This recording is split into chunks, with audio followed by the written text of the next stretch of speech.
Oh, hello there, and welcome back to Baby Elias's stories.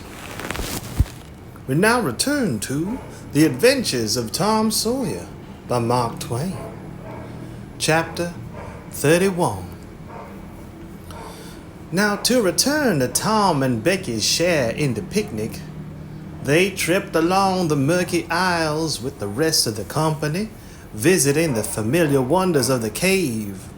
Wonders dubbed with rather over-descriptive names such as the drawing room, the cathedral, Aladdin's palace, and so on. Presently, the hide-and-seek frolicking began, and Tom and Becky engaged in it with zeal until the exertion began to grow a trifle wearisome. Then they wandered down a sinuous avenue, holding their candles aloft and reading the tangled webwork of names, dates, post office addresses, and mottos, with which the rocky walls had been frescoed in candle smoke.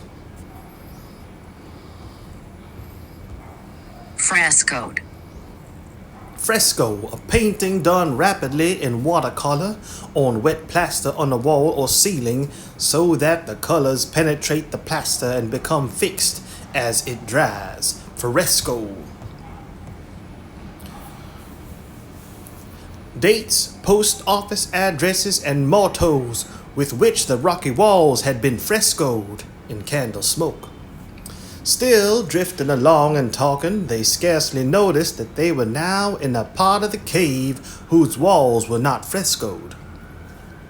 They smoked their own names under an overhanging shelf and moved on. Presently, they came to a place where a little stream of water trickling over a ledge and carrying a limestone sediment with it had in the slow dragging ages formed a laced and ruffled Niagara in gleaming and imperishable stone. Tom squeezed his small body behind it in order to illuminate it for Becky's gratification. He found that it curtained a sort of steep natural stairway which was enclosed between narrow walls, and at once the ambition to be discovered seized them.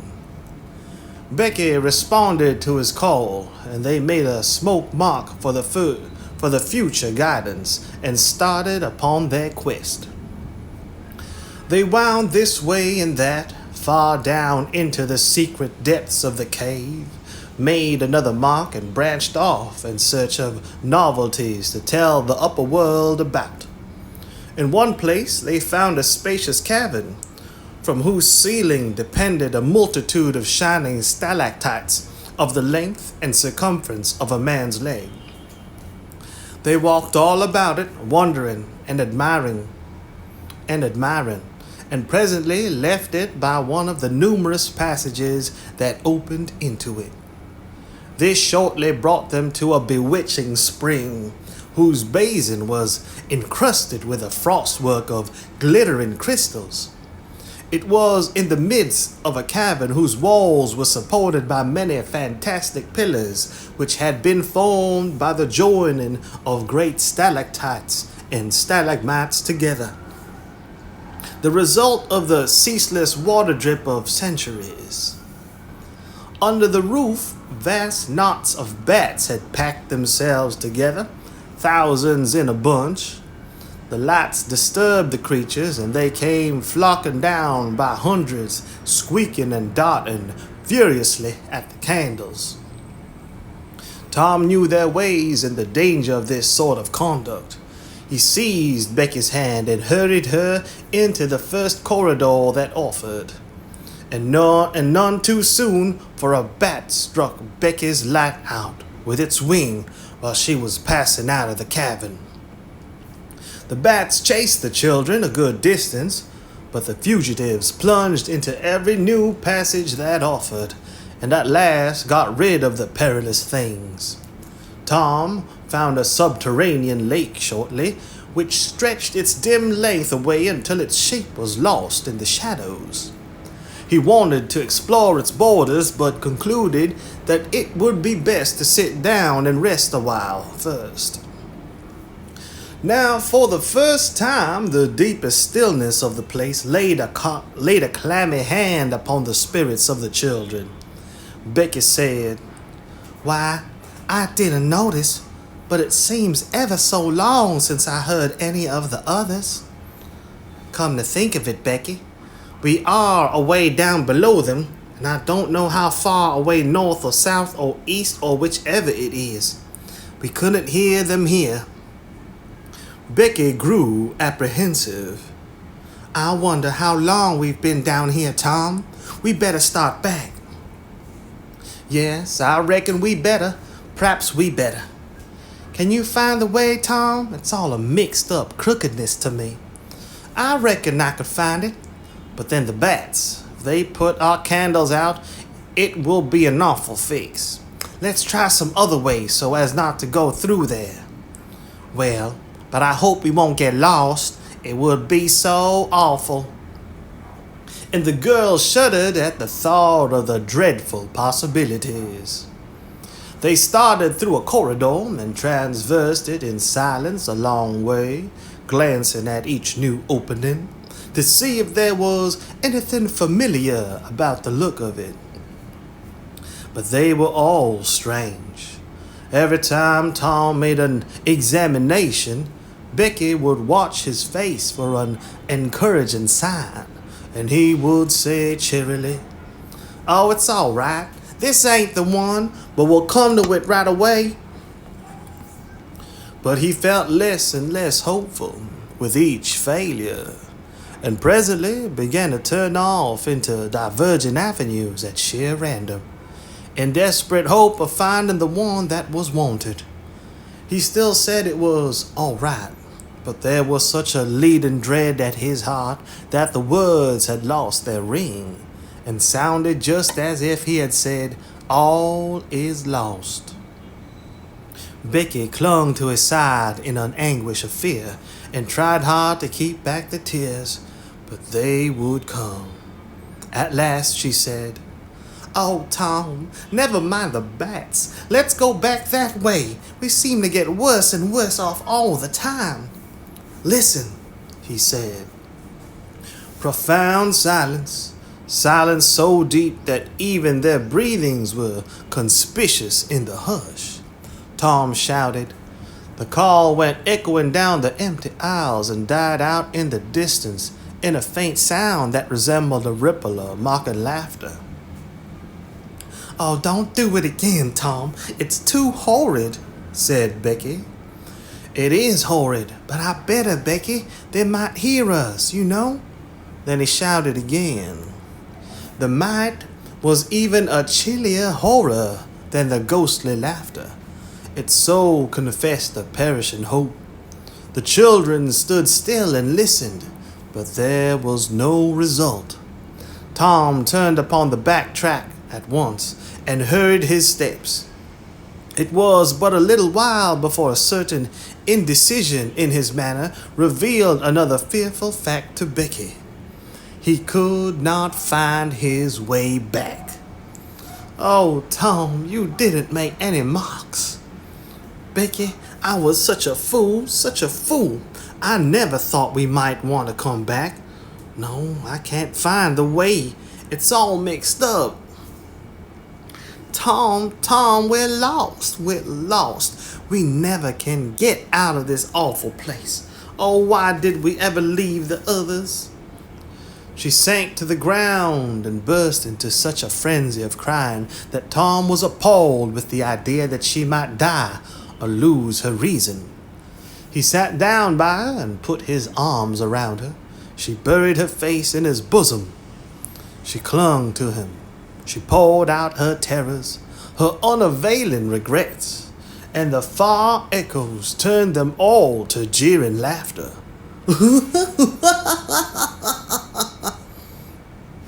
Tom begged her to pluck up hope again, and she said she could not. He fell to blaming and abusing himself for getting her into this miserable situation. This had a better effect. She said she would try to hope again. She would get up and follow wherever he might lead, if only he would not talk like that anymore. For he was no more to blame than she said. So they moved on again, aimlessly, simply at random.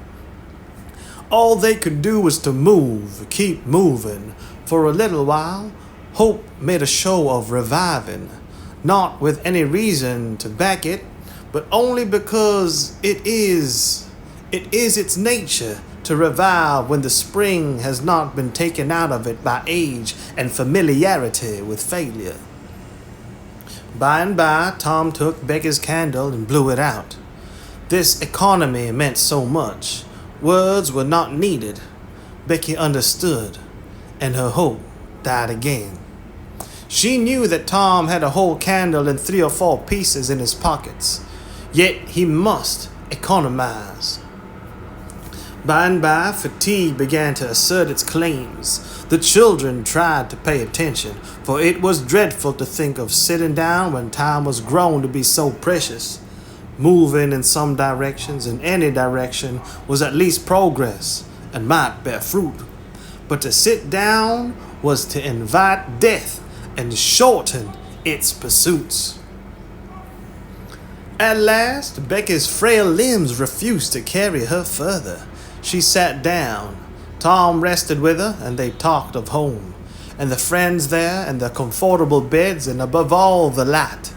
Becky cried, and Tom tried to think of some way of comforting her, but all his encouragements were grown threadbare with use, and sounded like sarcasms.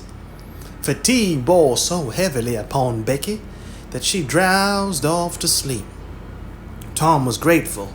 He sat looking into her drawn face and saw it grow smooth and natural under the influence of pleasant dreams. And by a smile dawned and rested there. The peaceful face reflected somewhat of peace and healing into his own spirit. And his thoughts wandered away to bygone times and dreamy memories. While he was deep in his musings, Becky woke up with a breezy little laugh. But it was stricken dead upon her lips, and groaned followed it. Oh, how could I sleep? I wish I never had waked. No, I don't, Tom. Don't look so. I won't say it again. I'm glad you slept, Becky. You feel rested now, and we'll find the way out. We can try, Tom, but I've seen such a beautiful country in my dream. I reckon we are going there. Maybe not. Cheer up, Becky, and let's go on trying. They rose up and wandered along, hand in hand and hopeless. They tried to estimate how long they had been in the cave, but all they knew was that it seemed days and weeks. And yet it was plain that this could not be, for their candles were not gone yet. A long time after this, they could not tell how long. Tom said they must go softly and listen for dripping water. They must find a spring. They found one presently, and Tom said it was time to rest again. Both were cruelly tired, yet Becky said she thought she could go a little further.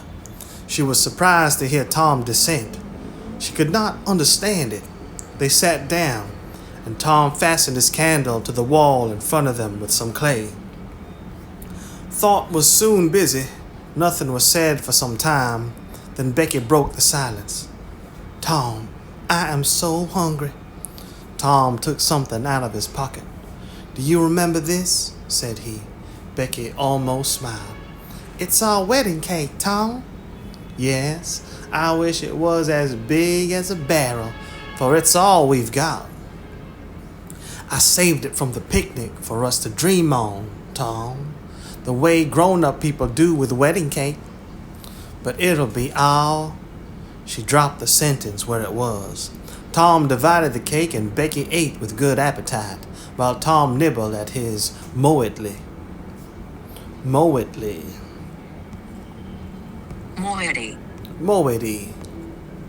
Moiety, each of 2 parts into which a thing is or can be divided.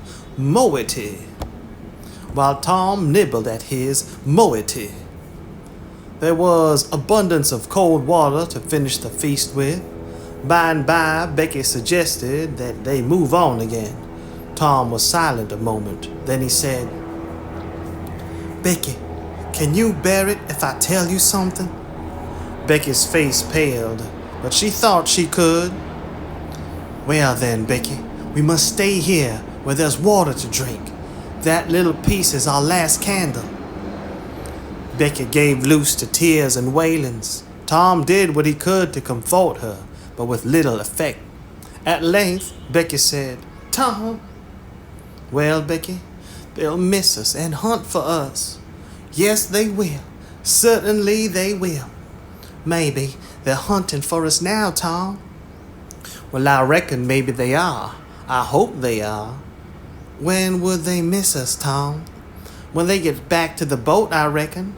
"Tom, it might be dark then. Would they notice we hadn't come?" "I don't know. But anyway, your mother would miss you as soon as they got home." A frightened look in Becky's face brought Tom to his senses, and he saw that he had made a blunder. Becky was not to have gone home that night. The children became silent and thoughtful.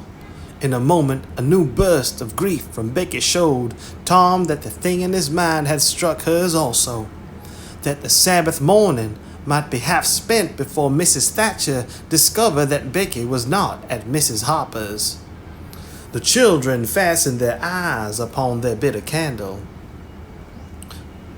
and watched it melt slowly and pitilessly away, saw the half-inch of wick stand alone at last, saw the feeble flame rise and fall, climb the thin column of smoke, linger at its top a moment, and then the horror of utter darkness reigned. How long afterward it was that Becky came to a slow consciousness that she was crying in Tom's arms, neither could tell. All that they knew was that after what seemed a mighty stretch of time, both awoke out of a dead stupor of sleep and resumed their miseries once more.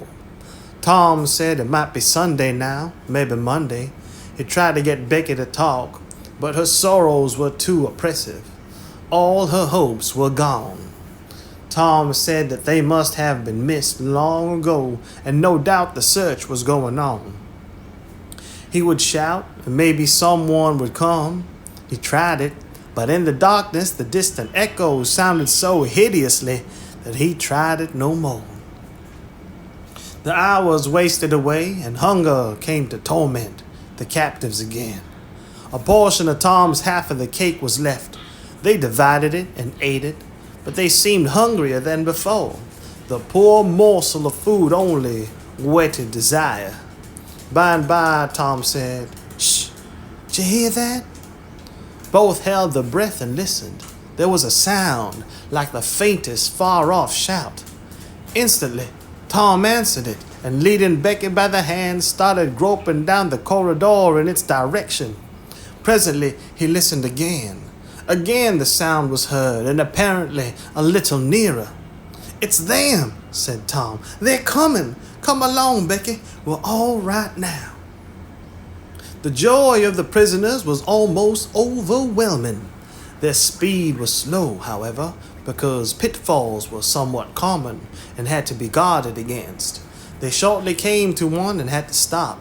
It might be 3 feet deep, it might be 100. There was no passing it at any rate. Tom got down on his breast and reached as far down as he could. No bottom. They must stay there and wait till the searchers came. They listened. Evidently, the distant shoutings were growing more distant. A moment or two more, and they had gone altogether. The heart-sinking misery of it. Tom whooped until he was hoarse, but it was of no use. He talked hopefully to Becky, but an age of anxious waiting passed, and no sounds came again.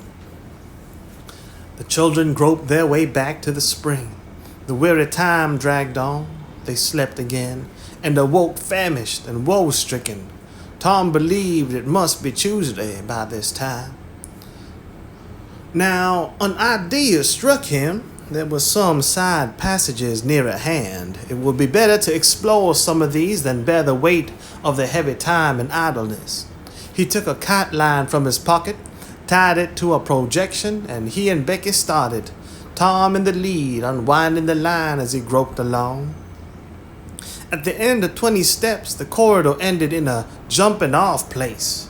Tom got down on his knees and felt below.